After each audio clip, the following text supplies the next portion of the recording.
Welcome to my channel today for tarot reading. So ಇದೊಂದು general tarot reading ಆಗಿರುತ್ತೆ. Male ನೋಡ್ತಾರೆ ಫೀಮೇಲ್ಗೆ, female ನೋಡ್ತಾರೆ ಮೇಲ್ಗೆ. ಸೊ ಈ ರೀಡಿಂಗ್ ಅಪ್ಲಿಕೇಬಲ್ ಆಗುತ್ತೆ.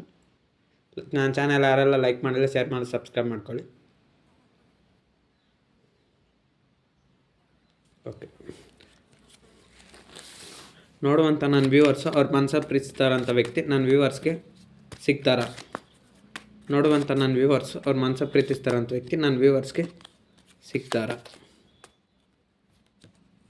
ಓಕೆ, ನೋಡಿ, ನಿಮ್ಮ ಮನಸ್ಸಲ್ಲಿರೋಂಥ ವ್ಯಕ್ತಿ ನಿಮ್ಗೆ ಸಿಗ್ತಾರ ಅಂದರೆ ಅವರೇನೋ ಸಿಗ್ತಾರೆ, ಬಟ್ ಆದರೆ ನಿಮ್ಮನ್ನು ನೆಗ್ಲೆಕ್ಟ್ ಮಾಡ್ತಾರೆ. ಫಸ್ಟಲ್ಲೇ ಫುಲ್ ಕಾರ್ಡ್ ಬಂದಿರೋದ್ರಿಂದ ಅವ್ರು ನಿಮ್ಗೆ ಸಿಗ್ತಾರೆ, ಬಟ್ ಆಮೇಲೂ ಅವರು ನಿಮ್ಮನ್ನು ನೆಗ್ಲೆಕ್ಟ್ ಮಾಡೋದು, ಅವಾಯ್ಡ್ ಮಾಡೋದು ಮಾಡ್ತಾರೆ. ಯಾಕಂದರೆ ನಿಮ್ಮ ಮನಸ್ಸಲ್ಲಿರೋಂಥ ವ್ಯಕ್ತಿ ನಿಮ್ಮನ್ನು ಪ್ರೀತಿ ಮಾಡ್ತಾಯಿದ್ರು, ನಿಮ್ಗೂ ಅವ್ರ ಮೇಲೆ ತುಂಬ ಪ್ರೀತಿ ಇದೆ, ಬಟ್ ಆದರೆ ನೀವು ಅವ್ರನ್ನ ನೆಗ್ಲೆಕ್ಟ್ ಮಾಡೋದಿಲ್ಲ. ಇನ್ನೊಬ್ರಿಗೋಸ್ಕರ, ಥರ್ಡ್ ಪಾರ್ಟಿ ಸಿಚುವೇಷನ್ಗೋಸ್ಕರ, ಥರ್ಡ್ ಪಾರ್ಟಿ ಸಿಚುವೇಷನ್ ಕೆರಿಯರ್ ಆಗಿರ್ಬೋದು, ಫ್ಯಾಮಿಲಿ ಆಗಿರ್ಬೋದು, ಪರ್ಸನ್ ಆಗಿರ್ಬೋದು, society problems, friends, romantic third person, ಇನ್ಯಾರೇ ಆಗಿರಲಿ, ಅವ್ರಿಗೋಸ್ಕರ ನೀವು ಅವಾಯ್ಡ್ ಮಾಡೋದಿಲ್ಲ ಯಾರನ್ನೇ ಆಗಲಿ. ಆದರೆ ನಿಮ್ಮ ಮನಸ್ಸಲ್ಲಿರೋಂಥ ವ್ಯಕ್ತಿ ಅದು ಉಲ್ಟಾ, ರಿವರ್ಸ್. ಸೊ ನಿಮ್ಮನ್ನ ಆ ಥರ ಮಾಡ್ತಾರೆ. ಸೊ ನಿಮ್ಮ ಹತ್ರ ಮಾತಾಡೋಕ್ಕೆ ಅವ್ರಿಗೆ ಟೈಮ್ ಇರೋದಿಲ್ಲ, ಬೇರೆ ವ್ಯಕ್ತಿಗಳ ಜೊತೆ ಮಾತಾಡ್ತಾರೆ. ನಿಮ್ಮ ಮನಸ್ಸಲ್ಲಿರೋಂಥ ವ್ಯಕ್ತಿ ಫುಲ್ ಕಾರ್ಡ್ ಅದನ್ನು ಹೇಳ್ತಾ ಇದೆ. ನಿಮ್ಮ ಜೊತೆ ಮಾತಾಡಿದ್ರೆ ಮುಂದಕ್ಕೆ ಹೋಗ್ತಾನೆ ಇದ್ದಾರೆ, ಅಂದರೆ ಇಲ್ಲಿ ಕಾರ್ಡಲ್ಲಿ ಅವರು ಮುಂದಕ್ಕೆ ಹೋಗ್ತಾನೆ ಇದ್ದಾರೆ, ಪಾಸ್ ಆಗ್ತಾರೆ. ಅಂದರೆ ನಿಮ್ಮ ಮನಸ್ಸಲ್ಲಿರೋಂಥ ವ್ಯಕ್ತಿ ಯಾರ ಜೊತೆ ಮಾತಾಡ್ತಾರೆ. ನಿಮ್ಮ ಜೊತೆ ಮಾತಾಡಲಿಕ್ಕೆ ಟೈಮ್ ಇರೋದಿಲ್ಲ, ಬೇರೆಯವ್ರ ಜೊತೆ ಎಲ್ಲ ಕಮ್ಯುನಿಕೇಷನ್ ಮಾಡ್ತಾರೆ, ಅಂದರೆ ಬೇರೆಯವ್ರ ಜೊತೆ ಅಟ್ಯಾಚ್ಮೆಂಟ್ ಇಟ್ಕೊಂಡಿದ್ದಾರೆ ಅಂತ ಹೇಳ್ಬೋದು ಒಂದು ಮಾತಲ್ಲಿ. ಅದು ಪೇರೆಂಟ್ಸ್ ಆದರೂ ಆಗಿರ್ಬೋದು, ಒಂದು ವೇಳೆ 2 ಸೈಡ್ ಲವರ್ಸ್ ಆದರೆ ಪೇರೆಂಟ್ಸ್ ಇರ್ಬೋದು, ಅಥವಾ ಇನ್ನು 2 ಸೈಡ್ ಲವರ್ಸ್ ಇರೋ ರೊಮ್ಯಾಂಟಿಕ್ ಥರ್ಡ್ ಪರ್ಸನ್ ಇರ್ತಾರೆ. ಸೊ ನಿಮ್ಮ ಮನಸ್ಸಲ್ಲಿರೋಂಥ ವ್ಯಕ್ತಿ ನಿಮ್ಮ ಲೈಫಲ್ಲಿ ಏನು ಥರ್ಡ್ ಪಾರ್ಟಿ ಸಿಚುವೇಷನ್ ಇದೆ ಅದು ನೋಡ್ಕೊಳ್ಳಿ. ಫಸ್ಟ್ ಆಫ್ ಆಲ್ ಏನು ಗೊತ್ತಾ, ನಿಮ್ಮ ಮನಸ್ಸಲ್ಲಿರೋಂಥ ವ್ಯಕ್ತಿ ಬಗ್ಗೆ ನಿಮಗೆ ಝೀರೋ ನಾಲೆಡ್ಜ್ ಇದೆ. ಅವ್ರ ಬಗ್ಗೆ ನೀವು ಇನ್ನೂ ಕಂಪ್ಲೀಟಾಗಿ ಡೀಟೇಲ್ಸ್ ತಿಳ್ಕೊಂಡಿಲ್ಲ. ಅವರು ನಿಮ್ಮನ್ನು ಯಾಮಾರಿಸ್ಬಿಟ್ರು.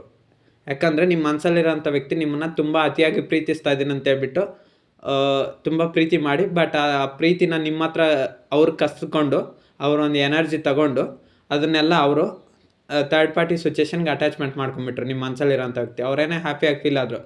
ಸೊ ಹಾಗೆ, ಸೊ ನಿಮಗೆ ಮಾತ್ರ ತುಂಬ ನೋವು ಕೊಟ್ಬಿಟ್ರು. ನಿಮ್ಮ ಮನಸ್ಸಲ್ಲಿರೋಂಥ ವ್ಯಕ್ತಿ ಇವಾಗ ನಿಮ್ಗೆ ನೋವು ಕೊಟ್ರೂ ಮುಂದೊಂದು ದಿವಸ ಆ ದೇವರು ಶಿಕ್ಷೆ ಕೊಡೋದ್ರಲ್ಲಿ ಅಂದರೆ ಕರ್ಮ ಅನ್ನೋದು ಇರುತ್ತಲ್ವ, ಅದು ರಿವರ್ಸ್ ಆದಾಗ ಅವ್ರಿಗೆ ಗೊತ್ತಾಗುತ್ತೆ. ಅಲ್ಲಿವರೆಗೂ ಯಾರೇನು ಮಾಡೋಕ್ಕಾಗಲ್ಲ. ನೋಡುವಂಥ ನನ್ನ ವ್ಯೂವರ್ಸು ಅವ್ರ ಮನಸ್ಸಲ್ಲಿರೋಂಥ ವ್ಯಕ್ತಿನ ಎಷ್ಟು ಪ್ರೀತಿ ಮಾಡ್ತಾಯಿದ್ರು, ಅವ್ರ ಮನಸ್ಸಲ್ಲಿರೋಂಥ ವ್ಯಕ್ತಿ ಥರ್ಡ್ ಪಾರ್ಟಿ ಸಿಚುವೇಷನ್ಗೆ ಅಟ್ರಾಕ್ಷನ್ ಆಗ್ತಿದ್ದಾರೆ. ರೀಸನ್ ಯಾಕೆ? ನೋಡುವಂಥ ನನ್ನ ವ್ಯೂವರ್ಸು ಅವ್ರ ಮನಸ್ಸಲ್ಲಿರೋಂಥ ವ್ಯಕ್ತಿನ ಎಷ್ಟು ಪ್ರೀತಿ ಮಾಡ್ತಾಯಿದ್ರು, ಥರ್ಡ್ ಪಾರ್ಟಿ ಸಿಚುವೇಷನ್ಗೆ ಅಟ್ರಾಕ್ಷನ್ ಆಗ್ತಾಯಿದ್ದಾರೆ. ಏನು ಮಾಡೋದು? ಓಕೆ, ನೋಡಿ, ಟೆಂಪ್ರೆನ್ಸ್. ಸೊ ನಿಮ್ಮ ಮನಸ್ಸಲ್ಲಿರೋಂಥ ವ್ಯಕ್ತಿ ಥರ್ಡ್ ಪಾರ್ಟಿ ಸಿಚುವೇಷನ್ಗೆ ಯಾಕೆ ಅಟ್ರಾಕ್ಷನ್ ಆಗ್ತಾಯಿದ್ದಾನಂದರೆ, ನೀವು ಅವ್ರನ್ನ ಚೆನ್ನಾಗಿ ನೋಡ್ಕೊತೀರಾ, ಕೇರ್ ಮಾಡ್ತೀರಾ, ಎಲ್ಲ ಇದೆ. ನಿಮ್ಮಲ್ಲಿ ಯಾವುದೇ ನೆಗೆಟಿವ್ ಕ್ವಾಲಿಟೀಸ್ ಇಲ್ಲ, ಯಾವುದೇ ಬ್ಯಾಡ್ ಕ್ವಾಲಿಟೀಸ್ ಇಲ್ಲ, ಒಂದು ರಾಂಗ್ ಇಲ್ಲ. ಅದೇ ನಿಮ್ಮ ಮನಸ್ಸಲ್ಲಿರೋಂಥ ವ್ಯಕ್ತಿ ಥರ್ಡ್ ಪಾರ್ಟಿ ಸಿಚುವೇಷನ್ಗೆ ಅಟ್ರಾಕ್ಷನ್ ಆದರೆ ಅವ್ರು ಹೊಡಿತಾರೆ, ಬಡಿತಾರೆ, ಬೈತಾರೆ. ಅಂದರೆ ಅವರು ಇಲ್ದಿದ್ದೆಲ್ಲ ಸುಳ್ಳಿನ ಕತೆ ಎಬ್ಬಿಸ್ತಾರೆ. ಅಂದರೆ ಇಲ್ಲದೇ ಇರೋದನ್ನೆಲ್ಲ ಸೃಷ್ಟಿ ಮಾಡಿ ನಂಬಿಸ್ತಾರೆ ನಿಮ್ಮ ಮನಸ್ಸಲ್ಲಿರೋಂಥ ವ್ಯಕ್ತಿಗೆ. ಆದರೆ ನೀವಾದರೆ ಅವ್ರ ಹತ್ರ ನಿಜವಾಗ್ಲೂ ಪ್ರೀತಿ ಮಾಡ್ತೀರಾ, ನಿಜವಾಗ್ಲೂ ಅವ್ರಿಗೆ ಹೆಲ್ಪ್ ಆಗ್ತೀರಾ. ನಿಮ್ಮ ಮನಸ್ಸಲ್ಲಿರೋಂಥ ವ್ಯಕ್ತಿಗೆ ಫೈನಾನ್ಷಿಯಲಾಗಿ, ಎಮೋಷ್ನಲಾಗಿ ಎಲ್ಲದರಲ್ಲೂ ಸಪೋರ್ಟ್ ಮಾಡ್ತೀರಾ. ಅದೇ ನಿಮ್ಮ ಮನಸ್ಸಲ್ಲಿರೋಂಥ ವ್ಯಕ್ತಿ ಥರ್ಡ್ ಪಾರ್ಟಿ ಸಿಚುವೇಷನ್ಗೆ ಅಟ್ರಾಕ್ಷನ್ ಆಗಿದ್ದಾರೆ ನೋಡಿ, ಅದು ಅವರೊಂದು ಬೋಗಸ್ ಅಂದರೆ ಅವರು ಸ್ವಲ್ಪ ಕಾಲ ಅವರೊಂದು ಕೆಲಸ ಆಗಬೇಕಾದ್ರೆ ಥರ್ಡ್ ಪಾರ್ಟಿ ಸಿಚುವೇಷನ್ ಯಾರಿದ್ದಾರೆ ನೋಡಿ, ನಿಮ್ಮ ಮನಸ್ಸಲ್ಲಿ ಪ್ರೀತಿಸೋ ಅಂಥ ವ್ಯಕ್ತಿ, ಅವ್ರು ಇವ್ರನ್ನ ಯೂಸ್ ಮಾಡ್ಕೊಂಡು ಬಿಟ್ಟಾಕ್ತಾರೆ. ಇವ್ರನ್ನ ಲೆಕ್ಕಕ್ಕೆ ತಗೊಳೋದಿಲ್ಲ. ನಿಮ್ಮ ಮನಸ್ಸಲ್ಲಿ ಯಾವ ವ್ಯಕ್ತಿ ಇದ್ದಾರೆ ನೋಡಿ, ಅವ್ರನ್ನ ಲೆಕ್ಕಕ್ಕೆ ತಗೊಳೋದಿಲ್ಲ. ಆದರೆ ನಿಮ್ಮ ಮನಸ್ಸಲ್ಲಿರೋಂಥ ವ್ಯಕ್ತಿ ಅವ್ರು ಹೇಳೋದು, ಅವರು ತೋರಿಸೋ ಪ್ರೀತಿ, ಅವರ ಒಂದು ಕಾಳಜಿ ಎಲ್ಲವನ್ನೂ ನಿಜ ಅನ್ಕೊತಾರೆ. ಬಟ್ ಅದು ಯಾವುದೂ ನಿಜ ಅಲ್ಲ, ಅದೆಲ್ಲ ಸುಳ್ಳು. ದೇವರು ಅವ್ರಿಗೆ ತಕ್ಕನಾದ ಸರಿಯಾದ ಶಿಕ್ಷೆ ಕೊಡ್ತಾನೆ. ಅದಕ್ಕೆ ಟೆಂಪ್ರೆನ್ಸ್ ಕಾರ್ಡ್ ಬಂದಿರೋದು. ಇವಾಗ ನಿಮ್ಮನ್ನು ಬ್ಯಾಲೆನ್ಸ್ ಆಗಿರೋಕ್ಕಾಗದೆ ನಿಮ್ಮನ್ನು ಹೇಗೆ ಇಂಬ್ಯಾಲೆನ್ಸ್ ಮಾಡ್ತಾ ಇದ್ದಾರೆ, ಅದೇ ರೀತಿ ಅವರು ಒಂದು ದಿವಸ ಇಂಬ್ಯಾಲೆನ್ಸ್ ಆಗ್ತಾರೆ. ಅವಾಗ ಅಷ್ಟೇ ಕಷ್ಟ ಅನುಭವಿಸ್ತಾರೆ. ನೋಡುವಂಥ ನನ್ನ ವ್ಯೂವರ್ಸು ಅವ್ರ ಮನಸ್ಸಲ್ಲಿ ಪ್ರೀತಿಸ್ತಾರಂಥ ವ್ಯಕ್ತಿ ನನ್ನ ವ್ಯೂವರ್ಸ್ಗೆ ತೊಂದರೆ ಕೊಟ್ಟಿದ್ದಾದಮೇಲೆ ಅವರು ಕೂಡ ಕಷ್ಟ ಅನುಭವಿಸ್ತಾರೆ. ನೋಡುವಂಥ ನನ್ನ ವ್ಯೂವರ್ಸು ಅವ್ರ ಮನಸ್ಸಲ್ಲಿ ಪ್ರೀತಿಸ್ತಾರಂಥ ವ್ಯಕ್ತಿ ನನ್ನ ವ್ಯೂವರ್ಸ್ಗೆ ತೊಂದರೆ ಕೊಟ್ಟ ಮೇಲೆ ಅವರು ಕೂಡ ಕಷ್ಟ ಅನುಭವಿಸ್ತಾರೆ. ಓಕೆ, ಕಷ್ಟ ಅನುಭವಿಸ್ತಾರೆ. ನಿಮ್ಮ ಮನಸ್ಸಲ್ಲಿರೋಂಥ ವ್ಯಕ್ತಿ ತುಂಬ ಕಷ್ಟ ಅನುಭವಿಸ್ತಾರೆ, ತುಂಬ ನೋವನ್ನು ಅನುಭವಿಸ್ತಾರೆ. 4 ಆಫ್ ಕಪ್ಸ್ ಬಂದಿರೋದ್ರಿಂದ ಇವಾಗ ನೀವೆಷ್ಟು ಮೆಸೇಜ್ ಮಾಡ್ತಾಯಿದ್ರು, ಎಷ್ಟು ಕಾಲ್ಸ್ ಮಾಡ್ತಾಯಿದ್ರು, ಎಷ್ಟು ಅವ್ರನ್ನ ನಿಜವಾಗ್ಲೂ ಪ್ರೀತಿ ಮಾಡ್ತಾರೆ, ನಿಮ್ಮನ್ನು ಎಷ್ಟು ಗೋಳಾಡಿಸ್ತಾಯಿದ್ರು ಪಾಪ. ಅಂದರೆ ನೀವು ನನ್ನ ವ್ಯೂವರ್ಸ್ ಯಾರಿದ್ದಾರೋ ನೋಡಿ, ನಾನು ಈ ರೀಡಿಂಗ್ ಕೂಡ ಮಾಡೋಕ್ಕಾಗ್ತಿಲ್ಲ, ಅಷ್ಟು ಕಷ್ಟ ಆಗ್ತದೆ. ನೀವು ಅಷ್ಟು ನೋವು ಪಡ್ತಾಯಿದ್ದೀರ. ಅಷ್ಟು ಅಳ್ತಾ ಇದ್ರೆ ಅಷ್ಟು ನಿಮ್ಮೊಂದು ದುಃಖನ ಯಾರಿಗೂ ಹೇಳ್ಕೊಳಕ್ಕಾಗ್ತಿಲ್ಲ. ನಿಮಗೆ ಬೇರೆಯವ್ರ ಥರ ಒಬ್ಬರನ್ನ ಬಿಟ್ಟು ಇನ್ನೊಬ್ಬರನ್ನ ಪ್ರೀತಿ ಮಾಡಲಿಕ್ಕೆ ಅದೆಲ್ಲ ಬರೋದಿಲ್ಲ. ನಿಮ್ಗೆ ಯಾರನ್ನಾದ್ರೂ ಒಬ್ಬರನ್ನೇ ಸಿನ್ಸಿಯರಾಗಿ ಮಾಡೋಕ್ಕೆ ಬರೋದು. ಇವ್ರನ್ನ ಇವತ್ತು ಇವಳು ನಾಳೆ ಇನ್ನೊಬ್ಬರು ಆ ಥರ ಎಲ್ಲ ಮಾಡ್ಲಿಕ್ಕೆ ಬರೋದಿಲ್ಲ. ಸೊ ಅದು ನಿಮ್ಮ ಗುಣ. ಆದರೆ ನಿಮ್ಮ ಮನಸ್ಸಲ್ಲಿರೋಂಥ ವ್ಯಕ್ತಿಗೆ ಡಬಲ್ ಸೈಡೆಡು, ಎರಡು ಕಡೆ. ಸೊ ಅವರು ಮುಂದೆ ಕಷ್ಟಪಡ್ತಾರೆ ಅಂದರೆ ಖಂಡಿತ ಕಷ್ಟಪಡ್ತಾರೆ. 4 ಆಫ್ ಕಪ್ಸ್ ಬಂದಿರೋದ್ರಿಂದ ಇವಾಗ ನೀವು ಅವ್ರಿಗೆ ಪ್ರೀತಿ ತೋರಿಸ್ತಾ ಇದ್ರ, ನಿಮ್ಮನ್ನು ನೆಗ್ಲೆಕ್ಟ್ ಮಾಡ್ತಾ ಇದ್ದಾರೆ. ಇದೇ third party situation after future ಇವ್ರನ್ನ ನೆಗ್ಲೆಕ್ಟ್ ಮಾಡುತ್ತೆ. ಇವರು ಒಂಟಿಯಾಗಿ ನರ್ಕ ಅನ್ಭವಿಸ್ತಾರೆ. ನೀವು ಅವತ್ತು ಚೆನ್ನಾಗಿರ್ತಾರೆ ಹ್ಯಾಪಿಯಾಗಿ, ಬಟ್ ಅವರು ಅವತ್ತು ನರ್ಕ ಅನ್ಭವಿಸ್ತಾರೆ. ಸೊ ಹೋಗ್ಲಿ ಬಿಡಿ, ಥರ್ಡ್ ಪಾರ್ಟಿ ಸಿಚುಯೇಷನ್ಗೆ ಎಷ್ಟು ದಿವಸ ಅಟ್ರಾಕ್ಷನ್ ಆಗ್ತಾರೋ ಆಗಲಿ. ಬಂದರೆ ನಿಮ್ಮ ಲೈಫಲ್ಲಿ ಬಂದರೆ ಚೆನ್ನಾಗಿರ್ತಾರೆ. ಇಲ್ಲ ಥರ್ಡ್ ಪಾರ್ಟಿ ಸಿಚುಯೇಷನ್ಗೆ ಅಂತ ಹೋದರೆ ಅಟ್ರಾಕ್ಷನ್ ಆದರೆ ಪ್ರಾಬ್ಲಮ್ಸ್ ಅಂತ ಅನ್ಭವಿಸ್ತಾರೆ. ಇಲ್ಲಿ ಕಾರ್ಡ್ ಕೂಡ ಬಂದಿರೋದ್ರಿಂದ ಖಂಡಿತ ಅವ್ರ ಫ್ಯೂಚರಲ್ಲೇ ಅನ್ಭವಿಸ್ತಾರೆ. ಯೂಸ್ ಮಾಡ್ಕೊಂಡು ಬಿಟ್ಟಾಕ್ತಾರೆ ಅಷ್ಟೇ ಥರ್ಡ್ ಪಾರ್ಟಿ ಸಿಚುಯೇಷನ್. ಯಾಕೆ ಅಟ್ರಾಕ್ಷನ್ ಆಗಬೇಕಾಯ್ತು ನಿಮ್ಮ ಮನಸ್ಸಲ್ಲಿರೋಂಥ ವ್ಯಕ್ತಿ? ಓಕೆ, ನನ್ನ ವ್ಯೂವರ್ಸು ಥರ್ಡ್ ಪಾರ್ಟಿ ಸಿಚುಯೇಷನ್ಗೆ, ನನ್ನ ವ್ಯೂವರ್ಸ್ ಅವ್ರ ಮನಸ್ಸಲ್ಲಿ ಪ್ರೀತಿಸ್ತಾರಂಥ ವ್ಯಕ್ತಿ ಥರ್ಡ್ ಪಾರ್ಟಿ ಸಿಚುಯೇಷನ್ಗೆ ಅಟ್ರಾಕ್ಷನ್ ಆಗಿದ್ದಾದರೂ ಯಾಕೆ? ನನ್ನ ವ್ಯೂವರ್ಸು ಅವ್ರ ಮನಸ್ಸಲ್ಲಿರೋಂಥ ವ್ಯಕ್ತಿ ಥರ್ಡ್ ಪಾರ್ಟಿ ಸಿಚುಯೇಷನ್ಗೆ ಅಟ್ರಾಕ್ಷನ್ ಆಗಿದ್ದಾದರೂ ಯಾಕೆ? ಅಟ್ರಾಕ್ಷನ್ ಆಗಿದ್ದಾದರೂ ಯಾಕೆ? ಓಕೆ, ಪೇಜ್ ಆಫ್ ಸಾರ್ಟ್ಸ್ ನೋಡಿ. ನಿಮ್ಮ ಮನಸ್ಸಲ್ಲಿರೋಂಥ ವ್ಯಕ್ತಿ ಆ ಥರ್ಡ್ ಪಾರ್ಟಿ ಸಿಚುಯೇಷನ್ಗೆ ಯಾಕೆ ಅಟ್ರಾಕ್ಷನ್ ಆದ್ರೆ ಅಂದರೆ, ಒಂದು ಕಡೆ ನಿಮ್ಮ ಪ್ರೀತಿನ ಪಡ್ಕೊಳ್ತಾ ನಿಮ್ಮ ಮನಸ್ಸಲ್ಲಿರೋಂಥ ವ್ಯಕ್ತಿಗೆ ಅವ್ರು ಕನೆಕ್ಟ್ ಆಗಿರೋದು. ಸೊ ಅವ್ರೇನೋ ಅಂದರೆ ನಿಮ್ಮ ಮನಸ್ಸಲ್ಲಿರೋಂಥ ವ್ಯಕ್ತಿಗೆ ನೀವು ನಿಜವಾದ ಪ್ರೀತಿ ತೋರಿಸಿದ್ರ, ಬಟ್ ಅವರು ಫೇಕ್ ಲವ್ ತೋರಿಸಿದ್ದಾರೆ.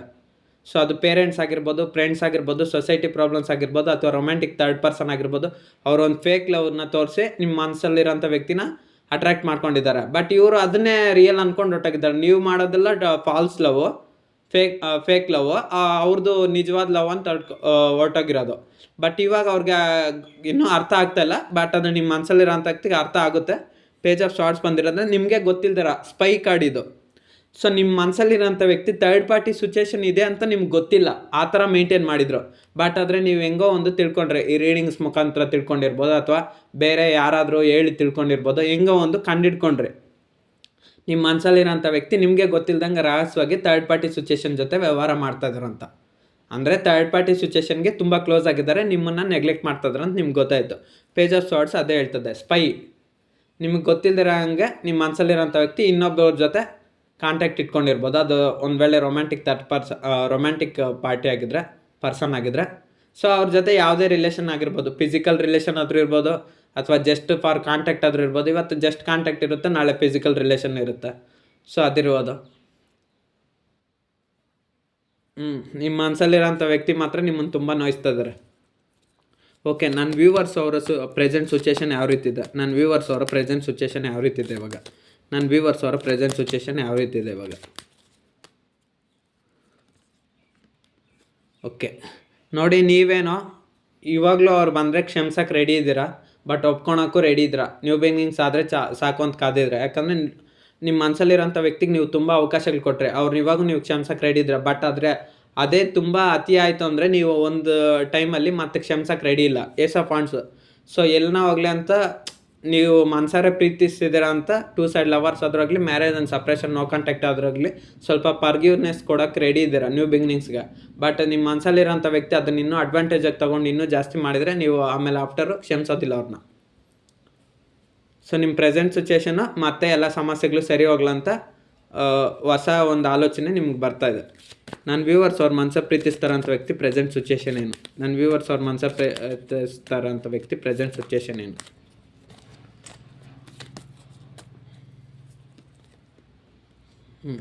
ನೋಡಿ, ನೀವು ನಾನು ಹೇಳಿದಾಗೆ ನಿಮ್ಮ ಮನಸ್ಸಲ್ಲಿರೋಂಥ ವ್ಯಕ್ತಿ ಪ್ರೆಸೆಂಟ್ ಸಿಚುಯೇಷನ್ ಅಂದರೆ 3 ಆಫ್ ಪೆಂಟಿಕಲ್ಸೇ ಬಂದಿದೆ.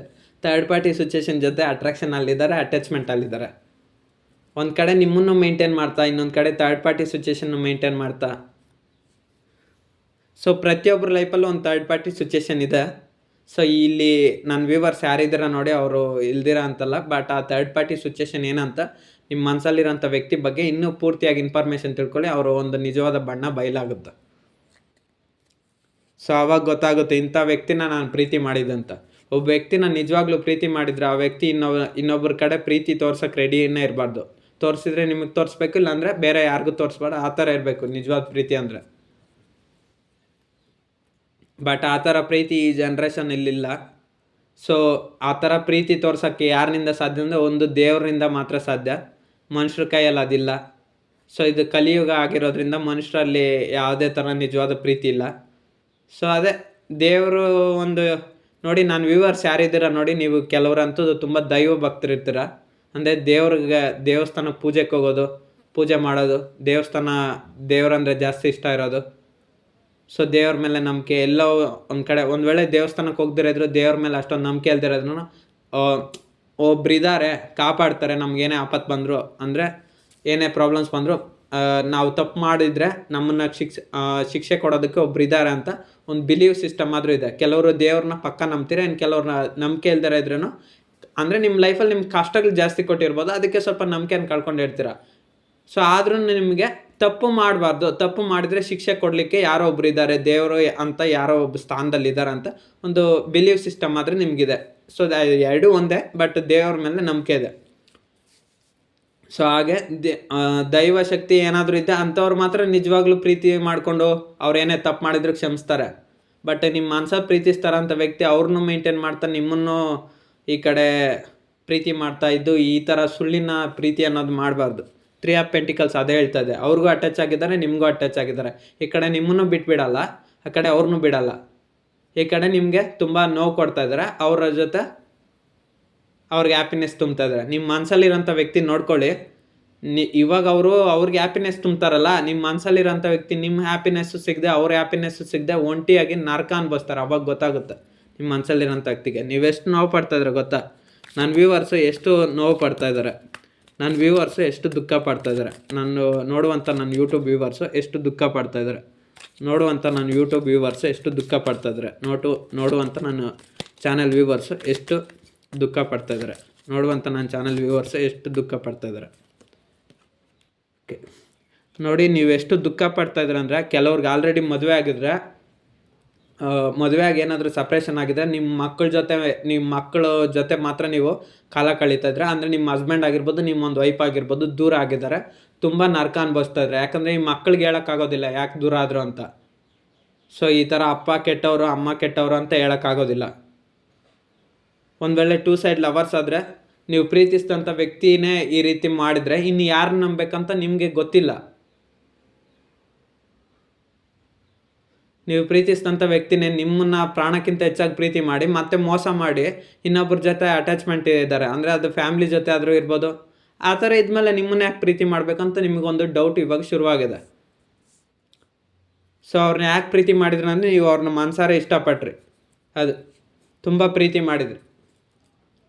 ನೀವೆಷ್ಟು ದುಃಖದಲ್ಲಿದ್ದೀರ ಅಂದರೆ 10 ಆಫ್ ಕಪ್ಸ್ ಅಂದರೆ ನೀವು ಮೊದಲು ನಿಮ್ಮ ಜೀವನದಲ್ಲಿ ನೀವು ಫಸ್ಟು ಸಿಂಗಲ್ ಆಗಿದ್ದಾಗ ಅಥವಾ ನಿಮ್ಮ ಜೀವನದಲ್ಲಿ ನೀವು ಫೋಕಸ್ ಮಾಡಿದಾಗ ಇವ್ರು ಬರೋಕ್ಕೆ ಮುಂಚೆ ನಿಮ್ಮ ಮನಸ್ಸಲ್ಲಿರೋಂಥ ವ್ಯಕ್ತಿ ನೀವು ತುಂಬ ಹ್ಯಾಪಿಯಾಗಿದ್ದರೆ ಎಲ್ಲ ಚೆನ್ನಾಗಿದ್ರೆ. ಬಟ್ ಆದರೆ ಯಾವಾಗ ಇವ್ರು ಬಂದರೋ ನಿಮ್ಮ ಲೈಫೇ ಒಂಥರ ಇನ್ನೇನೋ ಬೇಡ ಈ ಜೀವನದಲ್ಲಿ, ಇನ್ನೇನೋ ಎಲ್ಲವೂ ಒಂದು ಶೂನ್ಯ. ಸೊ ಈ ಜೀವನನೇ ಸಾಕಪ್ಪ, ಎಲ್ಲಾದರೂ ಹೋಗ್ಬಿಡೋಣ, ಈ ಜಗತ್ತೇ ಬಿಟ್ಟು ಹೋಗ್ಬಿಡೋಣ, ಅಷ್ಟು ನೋವಾಗ್ತದೆ ನಿಮಗೆ. 10 ಆಫ್ ಕಪ್ಸ್ ಅದನ್ನೇ ಹೇಳ್ತದೆ. ಹ್ಯಾಪಿನೆಸ್ಸೇ ಇಲ್ಲ ನಿಮ್ಮ ಜೀವನದಲ್ಲಿ, ತುಂಬ ದುಃಖ ಇದೆ. 10 ಆಫ್ ಕಪ್ಸ್ ಬಂದಿರೋದ್ರಿಂದ ಅದು 10 ಆಫ್ ಕಪ್ಸ್ ಅಂದರೆ ಫುಲ್ ಹ್ಯಾಪಿನೆಸ್ಸು, ಸಂತೋಷ ಅನ್ನೋದಿಲ್ಲ ನಿಮ್ಮ ಮನಸ್ಸಲ್ಲಿರೋಂಥ ವ್ಯಕ್ತಿ. ಇಲ್ಲಿ ನೋಡಿ 2 ಕಪಲ್ಸ್ ಇದ್ದಾರೆ, 2 ಚಿಲ್ಡ್ರನ್ಸ್ ಇದ್ದಾರೆ. ನೀವು ಇಲ್ಲಿ ಲವರ್ಸ್ ಆಗಿದ್ದರೆ ಮದುವೆ ಆಗ್ಬೇಕಂತ ಕನಸು ಕಾಣ್ತಾ ಇದ್ರೆ, ಬಟ್ ಆದರೆ ನಿಮ್ಮ ಮನಸ್ಸಲ್ಲಿರೋಂಥ ವ್ಯಕ್ತಿ ಇನ್ನೊಬ್ರಿಗೆ ಅಟ್ಯಾಚ್ ಆಗ್ತಾ ನಿಮ್ಮೊಂದು ಕನಸನ್ನ ಬ್ರೇಕ್ ಮಾಡ್ತಾ ಇದ್ದಾರೆ. ಸೊ ಅದು ಪೇರೆಂಟ್ಸ್ ಆಗಿರ್ಬೋದು, ಫ್ರೆಂಡ್ಸ್ ಆಗಿರ್ಬೋದು, ಫ್ಯಾಮಿಲಿ ಆಗಿರ್ಬೋದು, ಸೊಸೈಟಿ ಪ್ರಾಬ್ಲಮ್ಸ್ ಇರ್ಬೋದು, ಕೆರಿಯರ್ ಪ್ರಾಬ್ಲಮ್ ಇರ್ಬೋದು. ಸೊ ಅದಕ್ಕೆ ಅಟ್ರಾಕ್ಷನ್ ಹಾಕ್ಕೊಂಡು ನಿಮ್ಮನ್ನು ನೆಗ್ಲೆಕ್ಟ್ ಮಾಡಿ ನಿಮ್ಮನ್ನು ಅವಾಯ್ಡ್ ಮಾಡ್ತಾಯಿದ್ರೆ. ಅವ್ರು ಬರ್ತಾರಂತ ಏನು ಗ್ಯಾರಂಟಿ ಇದೆಯಾ? ಇಲ್ಲ. ಇವತ್ತು ಈ ರೀತಿ ಮಾಡ್ತಾರೆ, ನಾಳೆ ಇನ್ನೊಂದು ಥರ ಮಾಡಲ್ಲ ಅಂತ ಏನು ಗ್ಯಾರಂಟಿ? ಬಟ್ ಆದರೆ ನಿಮ್ಮಷ್ಟು ಪೇಷನ್ಸ್ನಿಂದ ಕಾಲ್ಸ್ ಮಾಡೋದು, ಮೆಸೇಜ್ ಮಾಡೋದು ಎಷ್ಟೆಲ್ಲ ಅವಾಯ್ಡ್ ಮಾಡ್ತಾಯಿದ್ರು, ಎಷ್ಟೆಲ್ಲ ರಿಕ್ವೆಸ್ಟ್ ಮಾಡ್ತಾಯಿದ್ರು. ಒಂದು ಮೆಸೇಜ್ ಇಲ್ಲ, ಒಂದು ಕಾಲ್ ಇಲ್ಲ. ನೀವು ಒಂದು 10 ಟೈಮ್ಸ್ ಮಾಡಿದ್ರೂ 1 ಟೈಮ್ ಕೂಡ ಮಾಡಲ್ಲ ಕೆಲವ್ರಿಗೆ. ಇನ್ನು ಕೆಲವರು ಮಾಡಿದ್ರೂ ಏನೋ ಸುಮ್ಮನೆ ಕಾಟಾಚಾರಕ್ಕೆ ಏನಕ್ಕೆ ಫೋನ್ ಮಾಡಿದೆ, ಯಾರು ನೀನು, ಅದು ಇದಂತ ಸುಮ್ಮನೆ ಗೊತ್ತಿಲ್ಲದ ಥರ ನಾಟಕ ಮಾಡೋದು. ಇನ್ನು ಕೆಲವರು ಆದರೆ ಬ್ಲಾಕೇ ಮಾಡಿಬಿಡೋದು. ಇನ್ನು ಕೆಲವರಾದರೆ ಅವ್ರು ಯಾರಂತ ಗೊತ್ತಿಲ್ಲದ್ರೆ ಅಕೌಂಟ್ಸ್ ಎಲ್ಲ ಪ್ರೈವೇಟಲ್ಲಿ ಇಡೋದು. ಇನ್ಸ್ಟಾಗ್ರಾಮ್ ಅಕೌಂಟ್ಸ್ ಆದರೆ, ವಾಟ್ಸಪ್ಪಲ್ಲಾದರೆ ಅದನ್ನು ಕೂಡ ಪ್ರೈವೇಟಲ್ಲಿ ಇಡೋದು. ಅವ್ರು ಏನು ಮಾಡ್ತಾಯಿದ್ದಾರೆ ಅಂತ ಗೊತ್ತಿಲ್ಲದ್ರೆ ಅದು ಸೀನ್ ಎಲ್ಲ ಹೈಡ್ ಮಾಡೋದು, ವಾಟ್ಸಪ್ ಸೆಟ್ಟಿಂಗ್ಸ್ ಹೈಡ್ ಮಾಡೋದು. ಅಥವಾ ಕಾಲ್ ಆದರೆ, ನಾರ್ಮಲ್ ಕಾಲ್ಸ್ ಆದರೆ ಬ್ಲಾಕ್ ಮಾಡೋದು.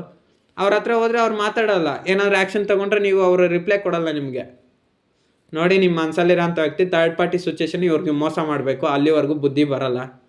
ಮೋಸ ಮಾಡಿ ಎಲ್ಲ ಕಳ್ಕೊಂಡ್ಮೇಲೆ ಗೊಳೋ ಅಂತ ಅಳ್ತಾ ಪ್ರತಿ ದಿವಸ ನಿಮ್ಮ ಥರ ನರ್ಕ ಅನ್ಭವಿಸಿದ್ರೆ ಅವಾಗ ಗೊತ್ತಾಗುತ್ತೆ. ಅಲ್ಲಿವರೆಗೂ ಸುಮ್ಮನೆ ಇರಿ ಅಷ್ಟೇ. ಓಕೆ, ನೋಡುವಂಥ ನನ್ನ ವ್ಯೂವರ್ಸು ಈ ಪ್ರೀತಿಯಲ್ಲಿ ಇವಾಗ ಇವ್ರು ಏನು ಮಾಡಬೇಕು, ಈ ಪ್ರೀತಿನ ಉಳಿಸ್ಕೊಬೇಕಾ ಅಥವಾ ಬಿಟ್ಬಿಡ್ಬೇಕಾ? ನೋಡುವಂಥ ನನ್ನ ವ್ಯೂವರ್ಸು ಅವ್ರ ಮನಸ್ಸಲ್ಲಿ ಇರೋವಂಥ ವ್ಯಕ್ತಿಗೋಸ್ಕರ ಈ ಪ್ರೀತಿನ ಉಳಿಸ್ಕೊಬೇಕಾ ಅಥವಾ ಬಿಟ್ಬಿಡ್ಬೇಕಾ? ನೋಡುವಂಥ ನನ್ನ ವ್ಯೂವರ್ಸು ಅವ್ರ ಮನಸ್ಸಲ್ಲಿ ಪ್ರೀತಿಸ್ತಾರಂಥ ವ್ಯಕ್ತಿಗೋಸ್ಕರ ಈ ಪ್ರೀತಿನ ಉಳಿಸ್ಕೊಬೇಕಾ ಅಥವಾ ಬಿಟ್ಬಿಡ್ಬೇಕಾ? ಓಕೆ, 10 ಆಫ್ ಪೆಂಟಿಕಲ್ಸ್ ಬಂದಿದೆ. ನೋಡಿ, ನಿಮ್ಮ ಮನಸ್ಸಲ್ಲಿರೋಂಥ ವ್ಯಕ್ತಿ ನಿಮ್ಗೆ ಇವತ್ತಲ್ಲ ನಾಳೆ ಸಿಗ್ತಾರ ಅಂತ ನೀವು ಕಾಯ್ತಾ ಇದ್ರ, ಕುಟುಂಬ ಆಗಬೇಕು ಅಂತ ಯೋಚನೆ ಮಾಡ್ತಾರೆ. ಬಟ್ ಆದರೆ ನಿಮ್ಮ ಮನಸ್ಸಲ್ಲಿರೋಂಥ ವ್ಯಕ್ತಿ ಇಲ್ಲಿ ನೋಡಿ 3 ಪೀಪಲ್ಸ್ ಇದ್ದಾರೆ. ನಿಮ್ಮ ಮನಸ್ಸಲ್ಲಿರೋಂಥ ವ್ಯಕ್ತಿಗೋಸ್ಕರ ನೀವು ಇಲ್ಲಿ ಫ್ರಂಟಲ್ಲಿ ವೆಯ್ಟ್ ಮಾಡ್ತಾಯಿದ್ರ. ನಿಮ್ಮ ಮನಸ್ಸಲ್ಲಿರೋಂಥ ವ್ಯಕ್ತಿ ನಿಮ್ಗೆ ಹಿಂದೆ ಗೊತ್ತಿಲ್ದಿರಂಗೆ ಇನ್ನೊಬ್ಬರ ಜೊತೆ ಅಟ್ಯಾಚ್ ಆಗಿದ್ದಾರೆ. ನೋಡಿ, ಇದು ಸಿಂಗಲ್ ಆಗಿರೋದು ಇವಾಗ ನೀವು ನನ್ನ ವ್ಯೂವರ್ಸ್ ಯಾರಿದ್ರೆ ನೀವು ಪ್ರೆಸೆಂಟು. 10 ಬಂದಿರೋದ್ರಿಂದ ಅದು ಫ್ಯಾಮಿಲಿ ಕಾರ್ಡೆ, ಕುಟುಂಬನ ಸೂಚನೆ ಮಾಡುತ್ತೆ. ಸೊ ನಿಮ್ಮ ಮನಸ್ಸಲ್ಲಿರೋಂಥ ವ್ಯಕ್ತಿ ಇನ್ನೊಬ್ಬರ ಜೊತೆ ನಿಮಗೆ ಗೊತ್ತಿಲ್ದಿರಂಗೆ ಅಟ್ಯಾಚ್ ಆಗಿ ಮಾತಾಡ್ತದೆ. ಅದು ಕೆಲವ್ರಿಗೆ ಫಿಸಿಕಲ್ ರಿಲೇಷನ್ಶಿಪ್ ಇರುತ್ತೆ, ಅಂದರೆ ನಿಮ್ಗೆ ಆಲ್ರೆಡಿ ಗೊತ್ತಿರುತ್ತೆ, ಅಂದರೆ ಗೊತ್ತಿಲ್ದಿರ ಹೈಡ್ ಮಾಡ್ತಾ ಇರ್ತಾರೆ. ನಿಮ್ಮ ಮನಸ್ಸಲ್ಲಿರೋಂಥ ವ್ಯಕ್ತಿ ಏನೂ ಇಲ್ಲ ಅನ್ನೋ ಥರ ಬಿಹೇವ್ ಮಾಡ್ತಾರೆ. ಯಾಕಂದರೆ ಅವ್ರು ನಿಮ್ಮನ್ನು ಸಪ್ರೇಷನಲ್ಲಿ ಇಟ್ಟಿದ್ದಾರೆ, ಲಾಂಗ್ ಡಿಸ್ಟೆನ್ಸಲ್ಲಿ ಇಟ್ಟಿದ್ದಾರೆ, ನೋ ಕಾಂಟ್ಯಾಕ್ಟಲ್ಲಿ ಇಟ್ಟಿದ್ದಾರೆ. ನಿಮಗೆ ಅವ್ರು ಏನು ಮಾಡ್ತಿದ್ರು ಅಂತ ನಿಮ್ಗೆ ಹೆಂಗೆ ಗೊತ್ತಾಗುತ್ತೆ? ನೀವಿನ್ನ ಪ್ರತಿ ಕ್ಷಣ CC ಕ್ಯಾಮ್ರಾ ಹಾಕಿ ಇವ್ರು ಏನು ಮಾಡ್ತಾಯಿದ್ರೆ ಎಲ್ಲ ಅಂತ ಚೆಕ್ ಮಾಡೋಕ್ಕಾಗುತ್ತಾ? ನೀವೇನು ದೇವ್ರ ಅಲ್ವಲ್ಲ? ಆದರೂ ಇಂಥವ್ರಿಗೆಲ್ಲ ಅದೇ ಮಾಡಬೇಕು. ನಿಮ್ಮ ಮನಸ್ಸಲ್ಲಿ ಪ್ರೀತಿಸ್ತಾರ ಅಂಥ ವ್ಯಕ್ತಿಗೆ ನಾನು ತಪ್ಪಾಗಿ ಹೇಳ್ತಿದ್ದೀನಿ ಅನ್ನೋ ಗೊತ್ತಿಲ್ಲ, ಬಟ್ ಇಂಥವ್ರಿಗೆಲ್ಲ ಅದೇ ಮಾಡಬೇಕು. ಒಬ್ಬರನ್ನ ಪ್ರೀತಿ ಮಾಡ್ತಾ ಇನ್ನೊಬ್ಬರನ್ನ ಮೋಸ ಮಾಡಲಿಕ್ಕೆ ಹೆಂಗಾದ್ರೂ ಮನಸ್ಸು ಬರುತ್ತೆ. ಸೊ ಪ್ರೀತಿ ಇಲ್ಲ ನೀನು ಅಂದರೆ ನಂಗೆ ಇಷ್ಟ ಇಲ್ಲ ಅಂತ ಜಸ್ಟ್ ಹೇಳ್ಬಿಟ್ರೆ ಆದರೆ ನಿಮ್ಮ ದಾರಿ ನೀವು ನೋಡ್ಕೊತೀರ. ನೋಡಿ, ಇಲ್ಲಿ ನೀವು ಇದ್ದೀರಾ, ನಿಮ್ಮ ಮನಸ್ಸಲ್ಲಿರೋಂಥ ವ್ಯಕ್ತಿ ಇನ್ನೊಬ್ಬರ ಜೊತೆ ಅಟ್ರಾಕ್ಷನ್ ಆಗಿ ರೊಮ್ಯಾಂಟಿಕ್ ಆಗಿದ್ದಾರೆ. ಒಂದು ವೇಳೆ 2 ಸೈಡ್ ಲವರ್ಸ್ ಆಗಿದ್ರೆ ಅಥವಾ ಮ್ಯಾರೇಜಾಗಿ ಸಪ್ರೇಷನ್ ಆಗಿ ನೋ ಕಾಂಟ್ಯಾಕ್ಟ್ ಆಗಿದ್ರೆ, ಕೆಲವ್ರಿಗೆ ರಿಲೇಷನ್ಶಿಪ್ ಇರುತ್ತೆ, ಇನ್ನು ಕೆಲವ್ರಿಗೆ ಇರೋದಿಲ್ಲ. ಇನ್ನು ಕೆಲವರು ರೊಮ್ಯಾಂಟಿಕ್ಕಾಗಿ ಫ್ಲರ್ಟಿಂಗ್ ಮಾಡ್ತಾ ಇರ್ತಾರೆ. ಇವತ್ತು ರೊಮ್ಯಾಂಟಿಕ್ಕಾಗಿ ಫ್ಲರ್ಟಿಂಗು ಟಾಕ್ ಕಮ್ಯುನಿಕೇಷನ್ 1 hour 2 hour ಮಾತಾಡ್ತಾರೆ, ಇನ್ನು ನೈಟೆಲ್ಲ ಮಾತಾಡ್ತಾರೆ. ಅದೇ ಆಗಲೆಲ್ಲ ಕೆಲಸ ಮಾಡ್ತಾರಲ್ಲ, ಡೇ ಅಲ್ಲಿ ವರ್ಕಲ್ಲಿ ಬ್ಯುಸಿ ಆಗಿರ್ತಾರೆ, ಆಗೋದಿಲ್ಲ. ನೈಟ್ ಆದರೆ ಗಂಟೆಗಟ್ಟಲೆ ಮಾತಾಡೋದು. ಇನ್ನು ಕೆಲವರು ನಿಮ್ಮ ರೊಮ್ಯಾಂಟಿಕ್ ಥರ್ಡ್ ಪರ್ಸನ್ ಇಲ್ದಿರ ಇದ್ರೆ ಫ್ರೆಂಡ್ಸ್ಗೂ ಫ್ಯಾಮಿಲಿ ಜೊತೆ ಗಂಟೆಗಟ್ಟಲೆ ಮಾತಾಡೋದು. ಏನಾದರೂ ಕೇಳಿದರೆ ನನ್ನ ಬೆಸ್ಟ್ ಫ್ರೆಂಡ್ ಅಂತ ಹೇಳೋದು. ಬೆಸ್ಟ್ ಫ್ರೆಂಡ್ ಅಂತಾರೆ, ಅದನ್ನೇನೋ ಅಂತಾರೆ, ಬಾಯ್ ಬೆಸ್ಟಿ, ಅದೇನೋ ಅಂತಾರೆ ಬೆಸ್ಟಿ ಅಂತಾರೆ ಇವತ್ತಿನ ಟ್ರೆಂಡಲ್ಲಿ ಇನ್ಸ್ಟಾಗ್ರಾಮಲ್ಲಿ. ಬೆಸ್ಟಿ ಅದೇ ಏನಾದರೂ ಕೇಳಿದರೆ ನೀವು ಯಾರೋ ಅವನ ಜೊತೆ ಏನು ಮಾತಾಡ್ತದೆ ಅಂದರೆ ಬೆಸ್ಟ್ ಫ್ರೆಂಡು ಅದು ಇದು ಅಂತ ಹೇಳೋದು. ಇನ್ನು ಕೆಲವ್ರಿಗೆ ನಿಮ್ಮ ಮನಸ್ಸಲ್ಲಿರೋಂಥ ವ್ಯಕ್ತಿ ನಿಮ್ಮನ್ನು ಇಷ್ಟಪಡ್ತಾಯಿದ್ರು ಫ್ಯಾಮಿಲಿ ಕಡೆ ಹೆಚ್ಚಾಗಿ ಪ್ರಿಫರೆನ್ಸ್ ಕೊಡೋದು. ನೋಡಿ, ನನಗಿಲ್ಲಿ ಏನು ಅನಿಸ್ತದೆ ಗೊತ್ತಾ? ನಿಮ್ಮ ಮನಸ್ಸಲ್ಲಿರೋಂಥ ವ್ಯಕ್ತಿ ನಿಮ್ಮ ಜನೇನಾಗಿ ಪ್ರೀತಿ ಮಾಡ್ತಾಯಿದ್ರೂ ಇನ್ನೊಬ್ಬ ವ್ಯಕ್ತಿಗೆ ಅಟ್ಯಾಚ್ ಆಗಿದ್ದಾರೆ. ಇದು ಕೆಲವ್ರಿಗೆ ಅಪ್ಲಿಕೇಬಲ್ ಆಗುತ್ತೆ. ಇನ್ನು ಕೆಲವರು ನಿಮ್ಮನ್ನು ನೆಗ್ಲೆಕ್ಟ್ ಮಾಡ್ತಾ ಫ್ರೆಂಡ್ಸ್ ಜೊತೆ ಜಾಸ್ತಿ ಮಾತಾಡೋದು, ಫ್ಯಾಮಿಲಿ ಜೊತೆ ಸಮಯ ಹಚ್ಕೊಳ್ಳೋದು, ಇದೆಲ್ಲ ಮಾಡ್ತಾಯಿದ್ದಾರೆ. 10 ಆಫ್ ಪೆಂಟಿಕಲ್ಸ್ ಬಂದಿರೋದನ್ನು 100% ಕನ್ಫರ್ಮೇಷನು. ಸೊ ನೀವು ಅವ್ರನ್ನ ನಂಬಕ್ಕೆ ಹೋಗ್ಬೇಡಿ, ಅವ್ರ ಬಗ್ಗೆ ಇನ್ನೂ ಜಾಸ್ತಿ ಇನ್ಫಾರ್ಮೇಷನ್ ತಿಳ್ಕೊಂಡಿದ್ರೆ ನಿಮಗೆ ಬೆಟರ್ ಆಗುತ್ತೆ. ಯಾಕಂದರೆ ಅವ್ರ ಬಗ್ಗೆ ಎಲ್ಲ ಡೀಟೇಲ್ಸ್ ಕಲೆಕ್ಟ್ ಮಾಡಿದ್ರೆ ಅವ್ರು ಇಂಥವ್ರ ಕ್ಯಾರೆಕ್ಟರ್ ಅಂತ ಗೊತ್ತಾಗ್ಬಿಟ್ರೆ ನಿಮ್ಗೊಂಥರ ಕಾನ್ಫಿಡೆನ್ಸ್ ಬರುತ್ತೆ. ಇಂಥವ್ರಿಗೋಸ್ಕರ ವೆಯ್ಟ್ ಮಾಡಬೇಕಾ, ಮೂವ್ ಆನ್ ಆಗಬೇಕಾ ಅಂತ ಒಂದು ಗಾಡ್ ಸಜೆಷನ್ ತೊಗೊಂಡು ಮೂವ್ ಆನ್ ಆಗ್ಬೋದು, ಇಲ್ಲಾಂದರೆ ನಿಮ್ಮ ಜೀವನ ನೀವು ನೋಡ್ಕೊಬೋದು.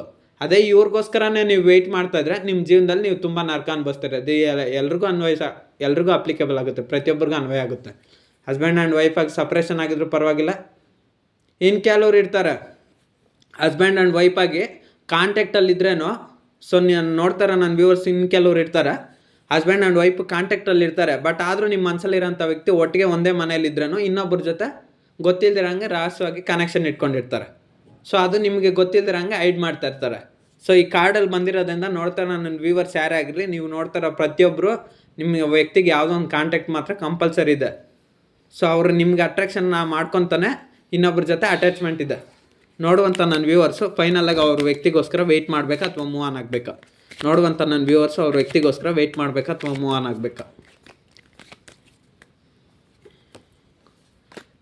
ನೋಡಿ, ನಿಮ್ಮ ಮನಸ್ಸಲ್ಲಿರೋಂಥ ವ್ಯಕ್ತಿ ತುಂಬ ಇಂಟೆಲಿಜೆಂಟ್ ಇದ್ದಾರೆ, ನಿಮ್ಮಿಂದ ತುಂಬ ಫೀಲಿಂಗ್ಸು, ತುಂಬ ಗೊತ್ತಿಲ್ಲದಿರೋ ವರ್ಕ್ಸ್ ಎಲ್ಲ ಹೈಡ್ ಮಾಡಿಟ್ಟಿದ್ದಾರೆ. ವೆಯ್ಟ್ ಮಾಡಬೇಕಾ ಮೂವ್ ಆನ್ ಆಗಬೇಕು ಅನ್ನೋ ನಿಮ್ಮೊಂದು ನಿರ್ಧಾರ. ಸೊ ಅವ್ರು ನಿಮಗೆ ಗೊತ್ತಿಲ್ಲದಷ್ಟು ಜಾಸ್ತಿ ಒಂದು ವಿಷಯಗಳನ್ನ ಅವ್ರ ಒಂದು ಬ್ಯಾಕ್ಗ್ರೌಂಡಲ್ಲಿ ತುಂಬ ವಿಷಯಗಳು ನಡೀತಾ ಇದೆ. ಸೊ ನೀವು ಅದನ್ನೆಲ್ಲ ತಿಳ್ಕೊಬೇಕಾ? ಅವ್ರು ನಿಮ್ಗೆ ಹೇಳ್ತಲ್ಲ, ನೀವೇ ತಿಳ್ಕೊಬೇಕಷ್ಟೆ. ಸೊ ಅವ್ರು ಒಳ್ಳೆಯವರ ಕೆಟ್ಟವ್ರಂದರೆ ಒಳ್ಳೆಯವ್ರಂತೂ ನಾನಂತೂ ಹೇಳೋಕ್ಕಾಗಲ್ಲ, ಪ್ರೀತಿ ಮಾತ್ರ ಇದೆ ಅಷ್ಟೇ. ನೋಡುವಂಥ ನನ್ನ ವ್ಯೂವರ್ಸು ಅವ್ರ ಮನಸ್ಸಲ್ಲಿ ಪ್ರೀತಿಸ್ತಾರಂಥ ವ್ಯಕ್ತಿ ನನ್ನ ವ್ಯೂವರ್ಸ್ನ ಪ್ರೀತಿ ಮಾಡ್ತಿದ್ದಾರೆ. ನೋಡುವಂಥ ನನ್ನ ವ್ಯೂವರ್ಸ್ ಅವ್ರ ಮನಸ್ಸಲ್ಲಿ ಪ್ರೀತಿಸ್ತಾರಂಥ ವ್ಯಕ್ತಿ ನನ್ನ ವ್ಯೂವರ್ಸ್ನ ಜೆನ್ಯೂನಾಗಿ ಪ್ರೀತಿ ಮಾಡ್ತಿದ್ದಾರೆ. ನನ್ನ ವ್ಯೂವರ್ಸ್ನ ಜೆನ್ಯೂನಾಗಿ ಪ್ರೀತಿ ಮಾಡ್ತಾಯಿದ್ದಾರೆ. ಓಕೆ, ಪ್ರೀತಿ ಮಾತ್ರ ಇದೆ, ಜೆನ್ಯೂನಾಗಿ ಪ್ರೀತಿ ಮಾಡ್ತಾಯಿದ್ರೆ ಇನ್ನು ಜನೇನಾಗಿ ಪ್ರೀತಿ ತೋರಿಸ್ತಾನೆ, ಇನ್ನೊಬ್ಬರ ಜೊತೆ ಅಟ್ಯಾಚ್ಮೆಂಟ್ ಅನ್ನೋದಿದೆ. ಸೊ ಈ ರೀಡಿಂಗ್ ಕನೆಕ್ಟ್ ಆದರೆ ನಿಮಗೆ ರಿಸೀವ್ ಮಾಡ್ಕೊಳ್ಳಿ, ಅದರ್ವೈಸ್ ಈ ರೀಡಿಂಗ್ನ ಸ್ಕಿಪ್ ಮಾಡಿ. ಸೊ ನಿಮ್ಮ ಮನಸ್ಸಲ್ಲಿರೋಂಥ ವ್ಯಕ್ತಿನ ಮಾತ್ರ ನಂಬಕ್ಕೆ ಹೋಗಬೇಡಿ, ನಿಮ್ಮೊಂದು ಸೆಲ್ಫ್ ಡಿಸಿಷನ್ ತಗೊಳ್ಳಿ. ಈ ರೀಡಿಂಗ್ ನಿಮ್ಗೆ ಇಷ್ಟ ಆದರೆ ಲೈಕ್ ಮತ್ತು ಶೇರ್ ಮತ್ತು ಸಬ್ಸ್ಕ್ರೈಬ್ ಮಾಡ್ಕೊಳ್ಳಿ. ಸೊ ಇದೊಂದು ಜನರಲ್ ಟ್ಯಾರೋ ಟ್ರೇಡಿಂಗ್ ಅಷ್ಟೇ. ಸೊ ನಿಮ್ಮ ಲೈಫ್ ಬಗ್ಗೆ ನೀವೇ ಸ್ವಂತ ನಿರ್ಧಾರ ತಗೊಳ್ಳಿ ಅಷ್ಟೇ.